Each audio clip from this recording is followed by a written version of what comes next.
हम स्टार्ट करते हैं इलेक्ट्रिक करंट। ओके, तो इलेक्ट्रिक करंट के पहले हमने ऑलरेडी जो भी बेसिक चार्ज के बारे में था वो हमने ऑलरेडी पढ़ रखा है, ठीक है। तो अब चलिए हम लोग देखते रहे हैं कि इलेक्ट्रिक करंट में क्या होता है। जैसे कि अभी हमने लास्ट क्लासेस तक क्या देखा था कि चार्ज कैसे एक पॉइंट पे रुका हुआ है, जिसको स्टैटिक चार्ज हम लोग देखा था। और स्टैटिक चार्ज के अगर सराउंडिंग में अगर सपोज मान लो किसी भी इलेक्ट्रिक फील्ड में अगर स्टैटिक चार्ज को रख दिया जाता है, उसमें उस स्टैटिक चार्ज पे इलेक्ट्रिक फील्ड फोर्स लगाने लगता है, ठीक है।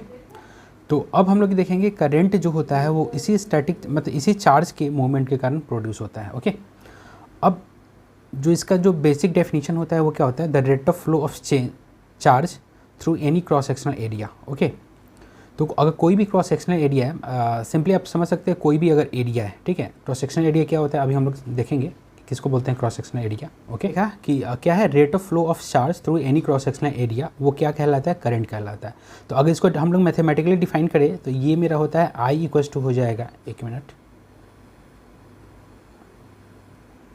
I इक्वल टू मेरा हो जाएगा Q डिवाइडेड बाई T, मतलब amount of charge phloem through any cross sectional area in A given time. Okay, इसी को हम लोग क्या बोलते हैं, करंट बोलते हैं, ठीक है।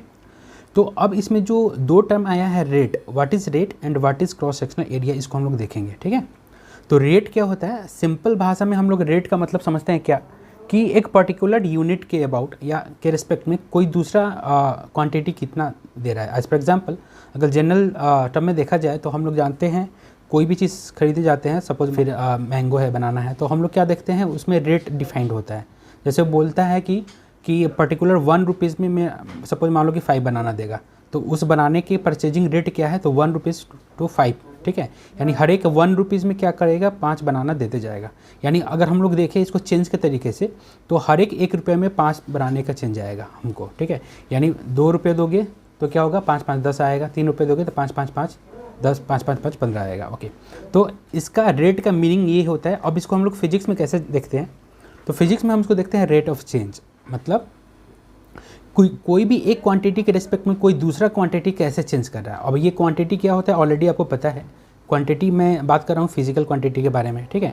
तो फिजिकल क्वांटिटी जैसे क्या हो गया, स्पीड हो गया, फोर्स हो गया, ठीक है, वेलोसिटी हो गया, तो ये सारा फिजिकल क्वांटिटी है। तो ये किसके रिस्पेक्ट में चेंज कर रहा है ये हमको समझना है, ठीक है। तो हमने यहाँ पे बताया रेट का मतलब क्या, कि एक क्वांटिटी का चेंज किसी दूसरे क्वांटिटी के रिस्पेक्ट में। तो एज फॉर एग्जांपल अगर हम लोग देखते हैं कि स्पीड का या फिर वेलोसिटी का अगर चेंज देखते हैं उस विथ रिस्पेक्ट टू टाइम, तो ये भी मेरा क्या हो गया, एक रेट चेंज हो गया, rate of change in velocity with respect to time. मतलब वेलोसिटी कैसे कैसे चेंज कर रहा है टाइम के रिस्पेक्ट में। एज फॉर एग्जांपल अगर सपोज हम मान लो कि हर एक 1 सेकेंड में वेलोसिटी कोई भी पार्टिकल का जो है वो 5 मीटर से चेंज कर रहा है, मतलब पहले 1 सेकेंड में वो 5 मीटर पर सेकेंड हो जाएगा, देन 1 सेकेंड में वो क्या हो जाएगा, 10 मीटर पर सेकेंड हो जाएगा, क्योंकि 5 से इंक्रीज कर जाएगा। फिर अलग 1 सेकेंड में क्या हो जाएगा, फिर से 5 से इंक्रीज करेगा तो 15 मीटर पर सेकेंड हो जाएगा, ऐसे हो जाएगा, ठीक है। तो यहाँ पे क्या हो रहा है, तो rate of change in velocity with respect to time हो रहा है। तो आई होप आपको समझ में आ गया होगा what is the meaning of rate change और what is the meaning of rate with respect to any other parameter. Okay okay, तो अब यहाँ पे हमने कुछ नोटेशन यहाँ पे डाला है। जैसे यहाँ पे हमने लिखा हुआ है चेंज को हम लोग क्या करेंगे, अब से डेल्टा से यूज़ करेंगे, क्योंकि आप लोग 9th में पे पढ़े होंगे कि डेल्टा का मतलब क्या होता है। डेल्टा का मतलब नथिंग बट चेंज ही होता है, और चेंज का मतलब होता है final value minus initial value. अगर किसी भी पैरामीटर के बारे में हम लोग उसके चेंज के बारे में बात कर रहे हैं तो उसके फाइनल वैल्यू और इनिशियल वैल्यू के बीच के डिफरेंस का हम लोग बातचीत कर रहे होते हैं। जैसे मान लीजिए डेल्टा यहाँ पे चेंज रख दिया, और जैसे हमने यहाँ पे लिख दिया final quantity minus initial quantity. अगर किसी भी क्वांटिटी के चेंज के बारे में बोल रहे हैं तो ऐसा लिखा जाएगा। ओके, अब सपोज मान लो कि अगर हम पोजीशन यानी पोजीशन को डिफाइन कर रहे हैं, यानी पोजीशन के चेंज को डिफाइन करेंगे, तो उसको डेल एक्स से लिखेंगे, क्योंकि जनरली हम लोग एक्स को किससे रिप्रेजेंट कराते हैं, तो पोजीशन से रिप्रेजेंट करते हैं कि अगर पोजीशन चेंज हो रहा है यानी उसका एक्स चेंज हो रहा है, ठीक है। तो अगर डेल एक्स लिखेंगे तो डेल एक्स का मतलब क्या हो रहा है कि उस किसी भी पार्टिकल के 2 पॉइंट के पोजीशन का चेंज है। तो डेल एक्स का मतलब जो होता है, जैसे हमने यहाँ पे लिखा final quantity minus initial quantity, तो अगर पोजीशन के बारे में लिखेंगे तो ये क्या हो जाएगा, final position minus initial position. तो डेल एक्स को हम लोग सिंपली ऐसे लिख सकते हैं कि final position minus initial position. Okay, I hope आपको समझ में आ रही होगी। ओके, अब वैसे ही अगर हम डेल टी को लिखें, del T is nothing but same. Okay, तो ये भी क्या हो जाएगा, final time minus initial time, मतलब जो बाद का, यानी सपोज पार्टिकल ए पॉइंट से बी पॉइंट पे गया होगा, तो ए पॉइंट पे किस टाइम पे था और बी पॉइंट पे किस टाइम पे होगा, तो वही उसी टाइम के का है चेंज है। तो ये फाइनल टाइम हो गया, ये इनिशियल टाइम हो गया। सपोज मान लो कि कोई पार्टिकल ए पॉइंट से बी पॉइंट पे गया हुआ है और ए पॉइंट पे जो टाइमिंग हो रहा है वो 5 AM हो रहा है और बी पॉइंट पे गया तो 5.5 AM हो रहा है, मतलब 5:05 हो रहा है। तो 5 सेकंड लगा होगा, तो उसका चेंज कैसे निकालेंगे, तो उसका चेंज 5 सेकंड हो जाएगा। तो final time minus initial time. Okay, तो आई होप ये समझ में आपको चेंज के बारे में समझ में आ गया होगा। ओके, उसी हमने एक और डिस्क्राइब कर दिया है, del x by del T. अब ये क्या होता है, del x by del T को कैसे रीड करेंगे हम, तो change in position with respect to change in time, या फिर change in position with respect to time. हमको पता है कि change in position with respect to time क्या होता है, तो ये वेलोसिटी होता है। और इसको क्योंकि एक गिवन टाइम इंटरवल के अबाउट निकाल रहे हैं, तो ये मेरा जो वेलोसिटी क्या कहलाएगा, एवरेज वेलोसिटी कहलाएगा। ठीक है, तो ये एवरेज वेलोसिटी है क्योंकि एक पर्टिकुलर टाइम इंटरवल में, और अगर ये टाइम इंटरवल सिग्निफिकेंट है तो इसको हम लोग एवरेज वेलोसिटी बोलते हैं। अगर सपोज इसी टाइम इंटरवल बहुत छोटा कर देंगे तो ये एट ए पर्टिकुलर टाइम निकल जाता है। ठीक है, तो उस कंडीशन में हम लोग del x by D t करते हैं। यहाँ पे डी टी को मैंने d x by d at नहीं है, d x by D t है ये। ओके, तो यहाँ पे d x by D t क्या हो जाएगा, तो वेलोसिटी हो जाएगा एट ए पर्टिकुलर टाइम। इसी को हम लोग क्या बोलते हैं, इंस्टेंटेनियस वेलोसिटी बोलते हैं। ठीक है, तो आई होप यहाँ पे डेल्टा जो फंक्शन हमने डाला था या डेल्टा जो डाला था उसका मतलब समझ में आ गया होगा, और उसका रेट का मतलब क्या होता है वो भी समझ में आ गया। अब दूसरा मेरा क्या पॉइंट बचा, तो क्रॉस सेक्शनल एरिया। तो what is cross sectional area, तो ये देखिए क्या है। तो देखो कोई भी अगर ऑब्जेक्ट होगा ना, अगर उसको हम लोग क्या करेंगे, डायरेक्ट कट करेंगे ना, तो जो कट करने से जो एरिया बनता है उसी को हम लोग क्या बोलते हैं, cross sectional area. As for example मान लो कि ये मेरा कोई भी बॉडी दे रखा है। अब इस बॉडी को हमने क्या इस डॉटेड लाइन के अबाउट क्या किया है, कट कर दिया, ऐसा स्लाइस कर दिया। तो वो जो एरिया जो बनाएगा ना, उसी एरिया को हम लोग क्या बोलेंगे, क्रॉस सेक्शनल एरिया बोलेंगे। एज फॉर एग्जांपल यहाँ पे इसको हमने काट के ये बना दिया, तो ये मेरा भी ये भी क्रॉस सेक्शनल एरिया है इसका, ये भी क्रॉस सेक्शनल एरिया है। सपोज मान लो कि कोई रॉड है, तो रॉड में अगर सपोज मान लो कि पेन का टिप, तो पेन का इधर भी एक क्रॉस सेक्शनल एरिया होता है। ठीक है, और इधर भी इसको अगर काट लेंगे तो ये भी एक क्रॉस सेक्शनल एरिया होगा। जैसे कि रॉड के केस में यहाँ पे हमने दिखाया है, ये भी एक क्रॉस सेक्शनल एरिया हो गया और ये भी एक क्रॉस सेक्शनल एरिया हो गया। ठीक है, अब सपोज मान लो कि जैसे जिस लाइन पे हमने एक लाइन ड्रॉ किया है, जैसे अगर इस लाइन के क्रॉस अगर हम इसको कट करते हैं, तो ये जो कट करेंगे तो ये जो एरिया जो निकलेगा ना, ये भी एक क्रॉस सेक्शनल एरिया ही निकलेगा। तो ये देखिए ये मेरा क्या है, ये भी एक क्रॉस सेक्शनल एरिया बन रहा है इस रॉड के लिए जो कट हो चुका है, और ये भी इसका क्रॉस सेक्शनल एरिया है। ओके, तो आपको समझना है क्रॉस सेक्शनल एरिया बहुत ही इंपॉर्टेंट है, क्योंकि करंट जो भी एक पॉइंट से दूसरे पॉइंट पे जाएगा, यानी एक रीजन से दूसरे रीजन में अगर फ्लो करेगा, तो वहाँ पे हम लोग क्रॉस सेक्शनल एरिया को ही ढूंढते हैं।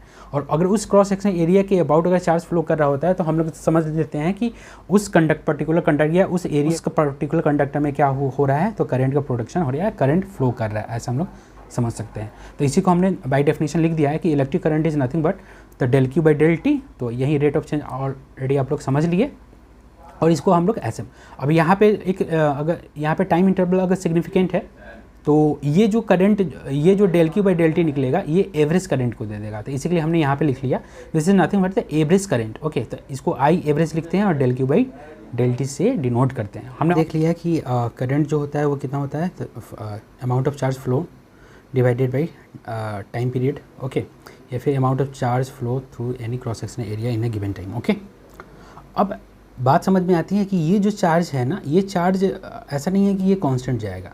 मतलब कोई भी एरिया के अबाउट अगर कोई चार्ज फ्लो करके जा रहा है, तो वो हो सकता है कि वो चार्ज पर्टिकुलर एरिया के अबाउट एक पर्टिकुलर टाइम में वो सेम ही जा सकता है या फिर डिफरेंट भी जा सकता है। तो इसीलिए हम लोग ऐसा नहीं बोल सकते हैं कि ये चार्ज हमेशा कांस्टेंट होगा। तो इसीलिए हम इसको दो तरीके में पढ़ते हैं। पहले देख सकते हैं कि सपोज मान लो कि अगर चार्ज सेम ही जा रहा है तब, और बाद में देखेंगे चार्ज अगर डिफरेंट जा रहा होगा तो डिफरेंट जब चार्ज मतलब एक ही क्रॉस सेक्शन एरिया के थ्रू, या फिर अगर हम इस क्रॉस सेक्शन एरिया के थ्रू अगर चार्ज का डिस्ट्रीब्यूशन या चार्ज का फ्लो देखेंगे, ठीक है, अगर वेरिएबल होगा तो उसको हम लोग डिफरेंशियल मेथड से करेंगे, जो कि मेरे स्कोप से अभी वो आगे है। ठीक है, तो उसको हमको 12th में पढ़ना है। तो हम जो यहाँ पे जो देखेंगे वो क्या करेंगे, तो कांस्टेंट चार्ज का फ्लो देखेंगे, और उसके हिसाब से जो भी करंट कंस्टिट्यूट होगा थ्रू द वायर वो हम लोग यहाँ पे देखेंगे। ओके, तो करंट अगर हम लोग देखें, current through any cross sectional area at any point of time, ठीक है, is any at any point of time is called the instantaneous current. Okay, मतलब एक छोटे से टाइम इंटरवल के फॉर्म में अगर देखें, एक छोटे से टाइम इंटरवल में देखें, या फिर इसको हम लोग दूसरे शब्दों में ऐसा बोलते हैं कि current flowing through any cross sectional area at any particular time, तो वो क्या होता है, तो लिमिट ये लिखने का तरीका है। ठीक है, del t is going to zero, यानी एक छोटे से टाइम इंटरवल में हम देख रहे हैं del q by del t, तो ये क्या बन जाता है, तो डिफरेंशियल चार्ज बन जाता है flown through any cross sectional area in very differential time. Okay, तो इसको हम लोग क्या लिखते हैं, तो I equals to D Q by D T बी लिखते हैं। ओके, तो अब हम लोग देखते हैं कि चलिए भाई ये इंस्टेंटेनियस करंट हो गया, ओके, और एवरेज करंट भी हो गया। तो जनरली अभी हम लोग को यही देखना है कि करंट जो होता है वो चार्ज बाई टाइम होता है। अब अगर हम लोग देखें कि इसी में अगर करंट का 1 एम्पियर करंट का मतलब क्या होता है, तो 1 एम्पियर करंट का मतलब होता है किसी भी क्रॉस सेक्शनल एरिया के थ्रू एक यूनिट सेकेंड में अगर 1 कूलम चार्ज अगर पास कर रहा है तो वो उस वायर में कितना करंट को कंस्टिट्यूट कराएगा, तो 1 एम्पियर का करंट कंस्टिट्यूट कराएगा। तो वहीं हमने यहाँ पे लिखा हुआ है already, flow of positive charge, positive 1 coulomb charge through any cross sectional area per unit second. Okay, तो आई होप यहाँ पे आपको समझ में आ गया होगा। अब हम लोग बात करते हैं ये जो करंट कंस्टिट्यूट होता है ना, वो क्या होता है, तो कोई भी सर्किट में ही होता है या कोई भी कंडक्टर में होता है जब हम उसमें एक्सटर्नली पोटेंशियल डिफरेंस मेंटेन या सेटअप कर देते हैं।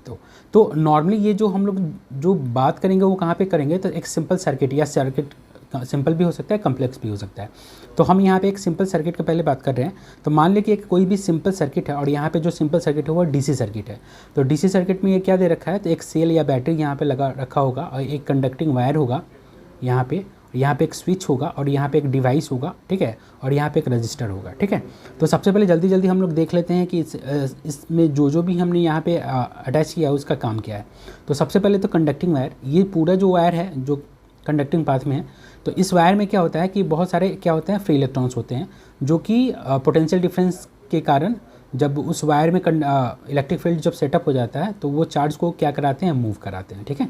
और वो कौन से चार्ज को मूव कराएंगे, तो फ्री इलेक्ट्रॉन, क्योंकि कंडक्टर का केस ले रहे हैं तो कंडक्टर के केस में जो चार्ज कैरियर होता है मूव करने के लिए वो फ्री इलेक्ट्रॉन्स ही होते हैं, ठीक है। तो हम लोग यहाँ तक समझ गए कि कंडक्टिंग वायर में क्या होगा, फ्री इलेक्ट्रॉन मूव करेंगे। उसके बाद हम लोग देखते हैं रजिस्टर। रजिस्टर क्या होता है कि रजिस्टर एक ऐसा डिवाइस होता है जो ये जो करंट मूव करता है ना, तो करंट जब मूव करता है तो किसके कारण करता है, तो चार्ज के मूव करने के कारण होता है। तो यहाँ पे जो चार्ज जो मूव कर रहा है ना, तो एक्चुअली वो क्या लेके जाता है, तो एनर्जी लेके जाता है। तो रजिस्टर क्या करता है, उसी एनर्जी को कंज्यूम करता है, ठीक है। और रजिस्टर उस एनर्जी को कंज्यूम करेगा, यानी करंट के थ्रू एनर्जी को कंज्यूम करके और उस एनर्जी को हीट एनर्जी में क्या करता है, चेंज करा देता है, जिसके कारण क्या होता है कि उस पर्टिकुलर सर्किट का जो टेम्परेचर होता है वो धीरे धीरे राइज करने लगता है, ठीक है। इसके बारे में अभी हम लोग और देखेंगे, अभी इस पॉइंट पे हम इतना ही देख रहे हैं। उसके बाद आता है क्या, तो मान लीजिए कि अगर हम इसमें अगर क्या हुआ, तो डिवाइस हुआ। अब ये डिवाइस कैसा भी हो सकता है, ये डिवाइस फ़ैन हो सकता है, ये बल्ब हो सकता है, ठीक है। तो ये डिवाइस का काम क्या है, तो ये भी क्या होता है, एनर्जी को कंज्यूम करता है और एक फॉर्म के एनर्जी को दूसरे फॉर्म में क्या करता है, कन्वर्ट करता है। फॉर एग्जांपल मान लो कि अगर बल्ब है तो बल्ब क्या करेगा, तो वो करंट एनर्जी मतलब एनर्जी लेगा करंट के थ्रू और उस एनर्जी को चेंज कर देगा लाइट एनर्जी में। या फिर अगर सपोज मान लो कि फ़ैन लगा हुआ होगा तो वो क्या करेगा, लेगा जो इलेक्ट्रिकल एनर्जी को लेगा और उसको चेंज कर देगा मैकेनिकल एनर्जी में। तो ऐसे बहुत सारे डिवाइस लगाया जा सकता है जिसमें वो क्या करेंगे, तो एनर्जी कंज्यूम करेंगे और उसको दूसरे एनर्जी में ट्रांसफॉर्म कर देंगे, ठीक है। तो ये मेरा डिवाइस हो गया। डिवाइस क्या होता है, एनर्जी को कंज्यूम करता है और उसको कन्वर्ट कर देता है किसी दूसरे फॉर्म ऑफ एनर्जी में, ओके। अब हम लोग देखते हैं कि इसमें क्या लगा हुआ है, तो बैटरी लगा हुआ था या सेल लगा हुआ था। सेल क्या करता है, तो ये जो भी करंट कंस्टिट्यूट होता है ना कोई भी कंडक्टर में, ये किसके कारण होता है, तो इस सेल के कारण ही होता है। क्योंकि सेल जैसे ही हम एक सर्किट में सेटअप करते हैं तो वो सर्किट को क्या करता है, मतलब जो भी कंडक्टिंग सर्किट है उस सर्किट को क्या करता है, एक पोटेंशियल डिफरेंस क्या करता है, पोटेंशियल डिफरेंस उसमें मेंटेन करता है या सेटअप कर देता है। अब पोटेंशियल डिफरेंस जब सेटअप करेगा, ठीक है, तो उस सर्किट में एनर्जी दौड़ेगा। अब ये एनर्जी कौन लेके जाता है, तो चार्ज कैरियर लेके जाता है। तो कंडक्टर के केस में चार्ज कैरियर जो होता है वो फ्री इलेक्ट्रॉन्स होते हैं, यानी फ्री इलेक्ट्रॉन्स ही क्या करेगा, जो बैटरी से जो एनर्जी आएगा वो उसको अपने उसको लेगा और इसको फ्लो करके जो भी डिवाइसेस होंगे या जो भी अप्लायंसेज होंगे सर्किट में उसको वो देते जाएगा, ठीक है। तो अभी तक हम इसमें इतना ही देखते हैं, उसके बाद हम इसमें और भी इसका केस देखेंगे, ओके। बस आपको इस पॉइंट पे इतना ही जानना है कि बैटरी का काम क्या है या सेल का काम क्या है। तो कंडक्टर या सर्किट को क्या करता है, पोटेंशियल डिफरेंस को बनाए रखता है, ठीक है। उसके बाद अब क्या है, स्विच। तो स्विच का काम क्या होता है, तो सर्किट को ओपन और क्लोज करता है। अगर स्विच ओपन है इसका मतलब क्या होगा कि इस पर्टिकुलर सर्किट में ये सर्किट क्लोज नहीं होगा, यानी ये ओपन सर्किट हो जाएगा। तो ओपन सर्किट में क्या होगा, कोई भी करंट फ्लो नहीं करता है, ठीक है, क्योंकि सर्किट कंबाइन मतलब क्लोज हुआ ही नहीं। तो अगर स्विच ओपन होगा तो कोई भी करंट फ्लो नहीं करेगा थ्रू द वायर, ओके। और अगर इसी को हम लोग क्या कर देंगे, क्लोज कर देंगे, तब थ्रू द वायर क्या करेगा, क्लोज सर्किट बन जाएगा और उसमें करंट को आसानी से मूवमेंट स्टार्ट हो जाएगा। ठीक है, तो आई होप यहाँ तक आपको समझ में आया होगा। ओके, अब इस सारे केसेस में हमने देखा कि इलेक्ट्रॉन फ्लो कर रहा था, यानी चार्ज कैरियर जो है चार्ज पार्टिकल फ्लो कर रहे थे, जिसके कारण करंट कंस्टिट्यूट हो रहा था उस पर्टिकुलर सर्किट में। ठीक है, तो अब ये जो वायर में जो करंट जा रहा था, तो वो कैसा वायर था? कंडक्टिंग वायर था। तो अब हम लोग देखते हैं कि अगर सबको कंडक्टिंग वायर का ही केस ले और कंडक्टिंग वायर में देख रहे हैं कि ये कोई भी जो उसका फ्री इलेक्ट्रॉन है वो कैसे मूव करता है। तो यहाँ पे हम पहले केस ले रहे थे कि आइसोलेटेड कंडक्टर का, मतलब कि कंडक्टर में कोई भी पोटेंशियल डिफरेंस सेटअप नहीं है। ऐसे ही कोई कंडक्टर, मतलब कि ऐसे ही हम लोग देखते हैं ना, कोई वायर खुला हुआ तार है सपोज वायर है, तो इस वायर को छूते हैं तो हमको करंट नहीं लगता है। लेकिन इसमें सबसे पहले जो बेसिक टर्म है वो जानने वाली है। इसमें बेसिक चीज़ क्या होता है कि अगर कोई भी आइसोलेटेड कंडक्टर का बात करेंगे, तो आइसोलेटेड कंडक्टर अगर रूम टेम्परेचर में रखेंगे ना, तो रूम टेम्परेचर में आइसोलेटेड कंडक्टर के पास कुछ एनर्जी होता है। ठीक है, और वो एनर्जी जो होता है वो एनर्जी को शेयर कौन कर लेता है? तो उसके अंदर जो भी फंडामेंटल एलिमेंट होते हैं वो, तो जाहिर सी बात है इसके अंदर क्या होता है? तो इलेक्ट्रॉन्स होता है, और ये भी है कंडक्टर, तो इसमें फ्री इलेक्ट्रॉन्स होंगे।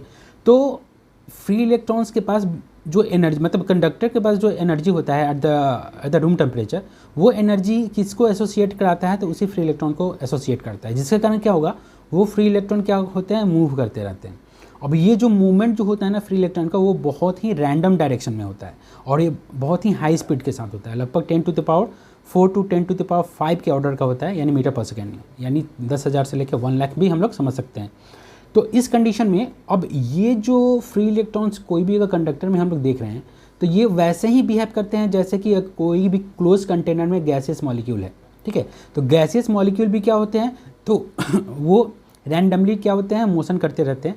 तो उसी से हम लोग क्या कर सकते हैं? कोरिलेट कर सकते हैं कि इस कंडक्टर में जो भी फ्री इलेक्ट्रॉन्स होंगे या जो भी इलेक्ट्रॉन्स होंगे वो क्या होंगे? तो वो भी रैंडम मोशन करेंगे। तो जिसके कारण, इस रैंडम मोशन के कारण अगर हम देखें कि कोई भी क्रॉस सेक्शनल एरिया के अबाउट या कोई भी 2 पॉइंट के अबाउट जो करंट का जो चार्ज का जो मूवमेंट होता है, उसका जो एवरेज वेलोसिटी देखते हैं वो 0 हो जाता है, क्योंकि रैंडम मोशन है। तो रैंडम मोशन में अगर चार्ज का वेलोसिटी की बात करेंगे या कोई भी जो चार्ज कैरियर है उसका वेलोसिटी की बात करेंगे, तो वो क्या हो जाता है? तो 0 हो जाता है। यानी हम लोग ऐसा बोल सकते हैं कि अगर कोई भी आइसोलेटेड कंडक्टर में का बात करें तो उसमें फ्री इलेक्ट्रॉन्स तो हैं, लेकिन बहुत ही हाई स्पीड से मूव भी कर रहे हैं, लेकिन उनका मूवमेंट क्योंकि रैंडम डायरेक्शन में होता है, तो कोई भी नेट डिस्प्लेसमेंट नहीं हो पाता है। फॉर एग्जांपल हमने यहाँ पे दिखाने का कोशिश किया है, जैसे मान लो कि इस पॉइंट से चार्ज स्टार्ट हुआ मूवमेंट करना, मान लो कि इधर गया, इधर गया, इधर गया, ठीक है, इधर गया, इधर हो गया, और फिर इसी पॉइंट पे आके मिल गया। इसका मतलब हो गया कि इसका ए पॉइंट भी यहीं था और बी पॉइंट भी यहीं था। तो कहने का मतलब ये है कि पार्टिकल का जो मूवमेंट हो वो ऐसे तो हुआ, लेकिन मतलब एट द फाइनल स्टेज में क्या हो गया कि जहाँ से स्टार्ट किया तो वहीं पे आके रुका नहीं, मतलब वहीं पे आ गया। तो एक पर्टिकुलर टाइम में देखेंगे तो इसका कोई भी मूवमेंट, मेरा कोई डिस्प्लेसमेंट होगा ही नहीं। तो इस कंडीशन में हम लोग बोल सकते हैं कि अगर कोई भी रैंडम मोशन हो रहा है, जिसको हम लोग ब्राउनियन मोशन भी बोलते हैं, अगर कोई भी रैंडम मोशन हो रहा है, या फिर हम लोग आइसोलेटेड कंडक्टर के केस में देखें तो जो इलेक्ट्रॉन का होता है वो एवरेज स्पीड 0 होता है, क्योंकि इसका कोई भी डिस्प्लेसमेंट एक पर्टिकुलर डायरेक्शन में नहीं हो पाता है। ठीक है, तो इसी के लिए आइसोलेटेड कंडक्टर में स्पीड तो बहुत ज़्यादा होता है इलेक्ट्रॉन का, लेकिन उसका एवरेज वेलोसिटी 0 होता है। ठीक है, इसी के लिए आइसोलेटेड कंडक्टर में हमको करंट का झटका नहीं लगता है। ठीक है, अब क्या होगा कि इस आइसोलेटेड एटम को इस आइसोलेटेड कंडक्टर को क्या करते हैं, अगर इसमें पोटेंशियल डिफरेंस सेटअप कर दे तो। ठीक है, तो हमने वहीं पे लिख रखा है, जो हमने अभी बताया वहीं यहाँ पे हमने लिख रखा है कि free electrons move in the random direction like gases molecule. तो gas molecule so average velocity of the electron are 0। ठीक है, जो इलेक्ट्रॉन्स का जो एवरेज वेलोसिटी जो होगा वो क्या होता है? 0 हो जाएगा। ओके, अब हम लोग क्या करें, इसी आइसोलेटेड कंडक्टर में अब हम लोग अप्लाई कर देते हैं इलेक्ट्रिक फील्ड। और ये इलेक्ट्रिक फील्ड अप्लाई कब होगा?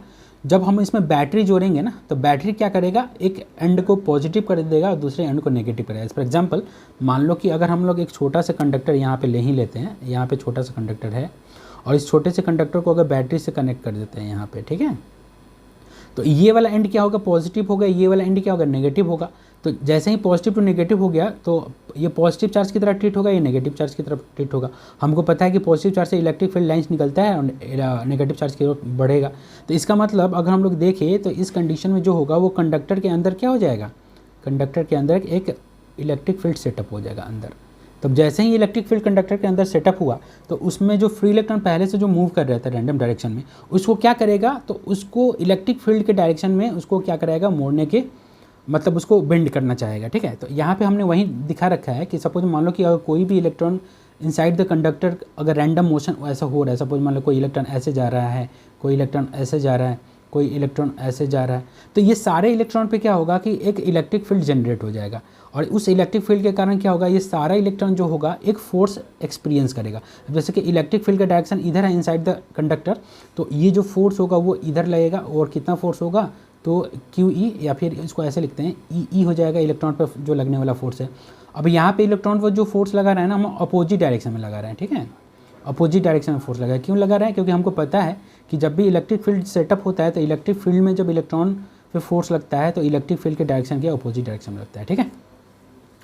यानी इस इलेक्ट्रिक फील्ड के कारण जो इलेक्ट्रॉन पे फोर्स लगेगा वो लेफ्ट साइड में लगना स्टार्ट करेगा। ड्यू टू दिस फोर्स, अब ये जो पहले रैंडम मोशन कर रहा था अभी भी रैंडम मोशन ही करेगा, लेकिन थोड़ा सा अलाइन हो जाएगा, जिसके कारण ओवरऑल अगर देखेंगे एक पर्टिकुलर टाइम पीरियड में या एक पर्टिकुलर स्पेसिफिक टाइम में, तो हम लोग देखेंगे कि कुछ ना कुछ डिस्प्लेसमेंट अब है ना, अब हो गया है। यानी अब पहले वाला कंडीशन नहीं है जैसे कि आइसोलेटेड कंडक्टर के केस में था, ठीक है। यानी वही हमने लिखा है, on the application of electric field by the potential difference randomly moving electrons get experiencing a force opposite to the direction of electric field. एक फोर्स एक्सपीरियंस करना स्टार्ट कर देंगे, जिसके कारण क्या होगा, in this case electron do some displacement opposite to the electric field. तब क्या होगा, इलेक्ट्रॉन कुछ ना कुछ डिस्प्लेसमेंट करेंगे।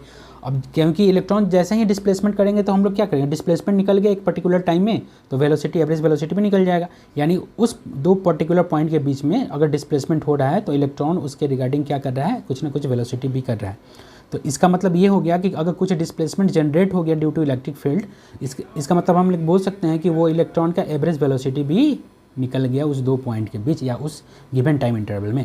इसी स्पीड को हम लोग क्या बोलते हैं, इसी वेलोसिटी को क्या बोलते हैं, ड्रिफ्ट वेलोसिटी बोलते हैं। तो इसके बारे में अभी हम लोग आगे जानेंगे, बस ये थोड़ा सा बेसिक कंसेप्ट है, क्योंकि हम लोग जानते हैं कि एवरेज वेलोसिटी कहाँ से आता है, डिस्प्लेसमेंट बाई टाइम से आता है। तो उसी को हमने कोरिलेट करके आपको बताने का कोशिश करा है, ठीक है।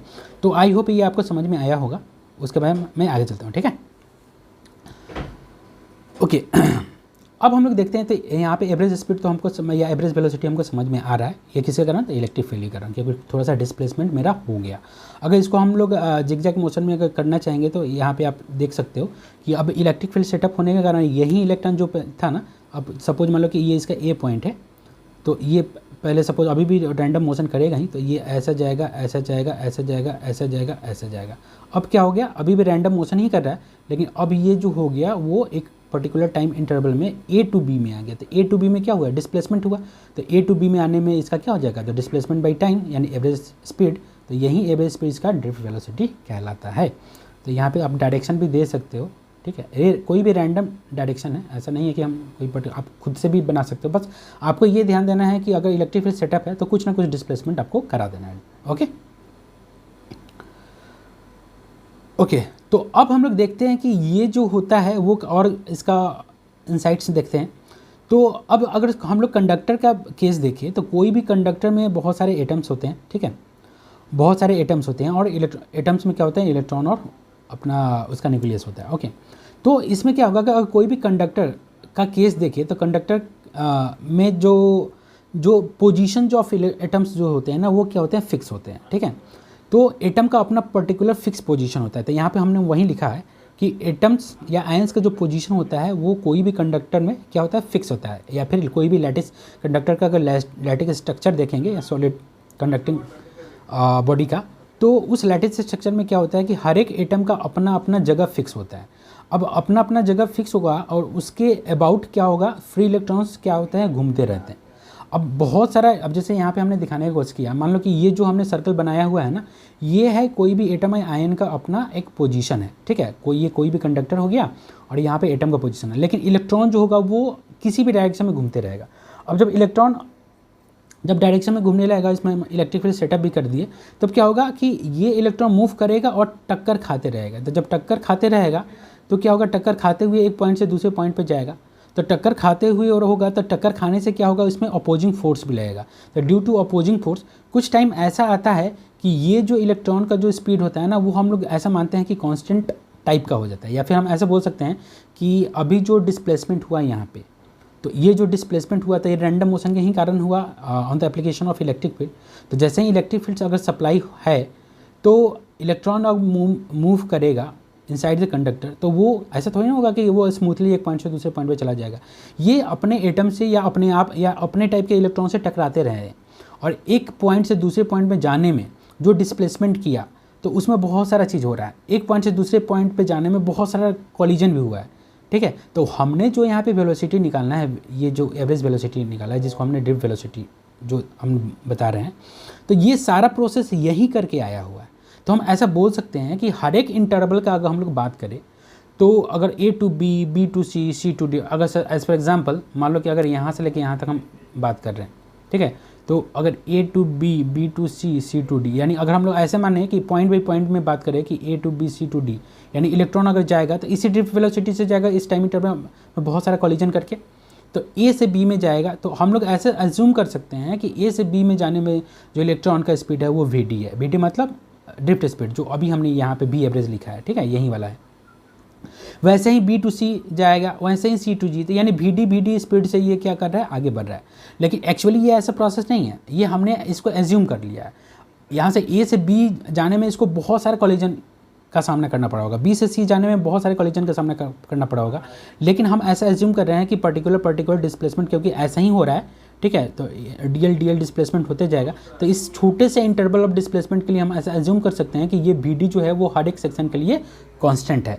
और हम इसको ही क्या करके इसको ही ऐसे समझ के हम लोग ऐसा बोलेंगे कि अगर कोई भी कंडक्टर में अगर इलेक्ट्रिक फील्ड सप्लाई करते हैं या फिर पोटेंशियल डिफरेंस सप्लाई करते हैं, तो हम लोग ऐसा समझ ईजी करने के लिए समझ सकते हैं कि उसमें जो इलेक्ट्रॉन का मूवमेंट होता है वो ड्रिफ्ट स्पीड्स के साथ कॉन्स्टेंटली होता है, ठीक है, ऐसा समझ सकते हैं। और ये ड्रिफ्ट स्पीड का जो वेलोसिटी होता है वो बहुत ही कम होता है, क्योंकि ये जो DL डिस्प्लेसमेंट है वो बहुत ही कम है और टाइम इंटरवल बहुत ही ज़्यादा है। तो ये जो ड्रिफ्ट स्पीड का जो वेलोसिटी होता है वो ऑर्डर का होता है 10⁻⁻⁴ मीटर पर सेकेंड का ऑर्डर। अब आप देख लो कि ड्रिफ्ट जो नॉर्मल इलेक्ट्रॉन का जो स्पीड होता है, मतलब जो रैंडम मोशन का, वो होता है 10⁻⁵ के ऑर्डर का, और ये जो ड्रिफ्ट स्पीड है इलेक्ट्रॉन का वो है 10⁻⁻⁴ मीटर पर सेकेंड। यानी जो एक्चुअली जो इलेक्ट्रॉन एक पॉइंट से दूसरे पॉइंट इनसाइड द कंडक्टर अगर मूव करता है तो वो बहुत धीमे धीमे करता है, ऐसा हम लोग समझ सकते हैं।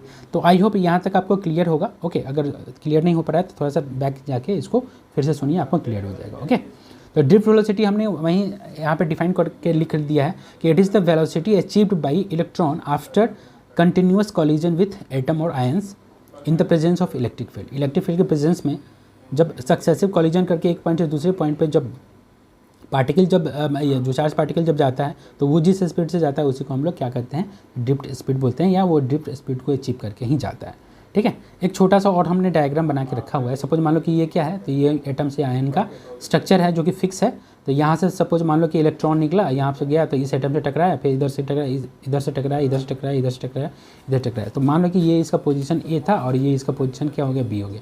तो A और B के बीच में कुछ ना कुछ क्या है, इसका डिस्प्लेसमेंट है। तो हम लोग ऐसा बोल सकते हैं कि अगर T टाइम में यहाँ से A से B में पहुँचा है तो हम लोग बोल सकते हैं कि T टाइम में A से B में पहुँचा, तो यानी A से B में डिस्प्लेसमेंट DL है, तो हम लोग बोल सकते हैं A से B में पहुँचने में इसका ड्रिफ्ट स्पीड कितना हो गया, तो इतना ही हो गया। ओके, अब इसको दूसरे तरीके में समझे। अब हम ऐसा भी बोल सकते हैं कि A से B डायरेक्टली अब इनिशियल पॉइंट से फाइनल पॉइंट पे गया ड्रिफ्ट वेलोसिटी और कांस्टेंट के साथ, ठीक है। तो ये अभी हम लोग समझ रहे हैं कांस्टेंट, लेकिन ये कैसे हुआ है ये देख लेते हैं, ठीक है। अब सपोज मान लिया कि A से B में गया है तो सक्सेसिव बहुत सारा कॉलिजन हुआ है। अब जैसे ही सक्सेसिव कॉलिजन होगा तो ये कॉलिजन का अपोजिंग फोर्स भी इस पर क्या होगा, इसका डिराइव होगा या इस पर लगेगा। तो अगर हम लोग देखें कि अगर इलेक्ट्रिक फील्ड सेटअप हो रहा है तो इलेक्ट्रॉन पे एक फोर्स भी जनरेट हो रहा है। तो जैसे ही फोर्स जनरेट हो रहा है तो इलेक्ट्रॉन क्या करेगा, एक्सीलरेट भी करेगा। तो ये एक्सीलरेट कैसे कर रहा होगा, तो जैसे ही एक्सीलरेट कर रहा होगा फिर से कॉलिजन आ रहा होगा। यानी इसमें दो टाइप का, क्योंकि हमने यहाँ पे एटम को अलग अलग करके दिखाया है। एक्चुअली ये एटम इतना अलग अलग होता नहीं है, ये टोटली कंपैक्ट होता है। कंडक्टर क्योंकि सॉलिड है तो सॉलिड में स्ट्रक्चर कंपैक्ट स्ट्रक्चर ही होता है, यानी बहुत ही पास ये एटम्स हैं और इलेक्ट्रॉन भी उसके चारों तरफ टक्कर खा रहा है।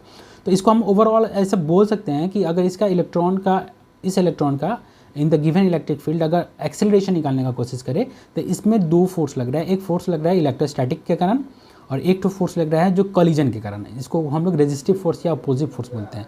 तो अगर इस इलेक्ट्रॉन का अगर हम लोग निकालना चाहें एक्सेलरेशन कितना हो रहा है, तो वो एक्सेलरेशन हम लोग कोई पर्टिकुलर टाइम पे ऐसा लिख सकते हैं कि ए जो हो गया एक्सेलरेशन ऑफ इलेक्ट्रॉन वो हो गया force due to electric field minus opposing force due to collision, ठीक है, डिवाइडेड बाई एम। ये आपको समझ में आ रहा होगा, ठीक है। नेट फोर्स हो गया डिवाइडेड बाई एम हो गया, तो फोर्स कितना है, मास इंटू एक्सेलरेशन होता है।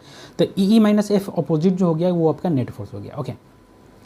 अब देखिए जैसे कि हमने बोला कि सक्सेसिव कॉलिजन के बाद ए पॉइंट से बी पॉइंट पर निकलता है, यानी हम ऐसा समझते हैं कि ए पॉइंट से बी पॉइंट पे वो ड्रिफ्ट स्पीड से गया, यानी हर एक बी पॉइंट से अगर सी पॉइंट पे भी जाएगा तो उसी स्पीड से जाएगा, ऐसा हम लोग समझ रहे हैं। तो इसको हम लोग कैसे कंसीडर कर लेंगे, तो इसको हम लोग कंसीडर कर रहे हैं कि अगर सपोज मान लो कि बहुत सारे कॉलिजन होके तो एफ अपोजिट इतना हो गया जो इलेक्ट्रिक फील्ड के फोर्स के बराबर होगा। ये देखो इसको कोरिलेट कराते हैं हम लोग बारिश के बूंद से, ठीक है। तो बारिश का बूंद कितना से आता है, सपोज 5 किलोमीटर 6 किलोमीटर ऊपर से आता है, तो ग्रेविटी तो उस पर काम कर रहा है, तो ग्रेविटी जैसे जैसे मतलब उसको खींचेगा नीचे वैसे वैसे उसकी स्पीड बढ़ेगा।